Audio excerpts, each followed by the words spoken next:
திருவண்ணாமலை அருகே உள்ள கீழ்நாச்சிப்பட்டு கிராமத்தில் அமைந்துள்ள ஸ்ரீ திருப்பதி வெங்கடேச சீனிவாச பெருமாள் கோவிலின் கும்பாபிஷேகம் விமரிசையாக நடைபெற்றது.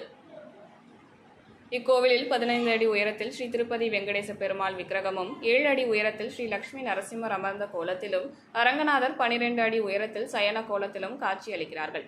இந்நிலையில் 10 அடி உயரத்தில் பத்மாவதி தாயாரும், 8 அடி உயரத்தில் கிருஷ்ணன் விக்கிரகங்களும் புதியதாக பிரதிஷ்டை செய்யப்பட்டுள்ளது. இதோடு சேர்ந்து இக்கோவிலில் கருடாழ்வார், ஹனுமான், ஆண்டாள், ராமானுஜர் உட்பட 15 விக்கிரகங்கள் உள்ளன. புதிய சிலைகள் வடிவமைப்பு பணிகள் முடிவடைந்த நிலையில் கோவில் கும்பாபிஷேகம் நடைபெற்றது. இதையொட்டி மகா சுதர்சனம், லக்ஷ்மி, வாஸ்து சாந்தி, கும்ப ஆவாகனம், மகா சாந்தி யாகங்கள் நடைபெற்றன. நேற்று காலை கோபூஜையுடன் 4ஆம் கால நித்திய யாகமும் கடப்புறப்பாடும் நடைபெற்றன. இதைத் தொடர்ந்து யாகசாலையில் வைத்து பூஜிக்கப்பட்ட புனித நீர் அடங்கிய கடங்களை சிவாச்சாரியார்கள் தலையில் சுமந்து கோவிலை வலம் வந்து வேத விற்பனர்கள் மந்திரங்கள் ஓத, மங்கள இசை முழங்க காலை 9:45 மணிக்கு கோவில் கோபுர கலசத்திற்கு புனித நீர் ஊற்றி கும்பாபிஷேகத்தை நடத்தினர்.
Okay.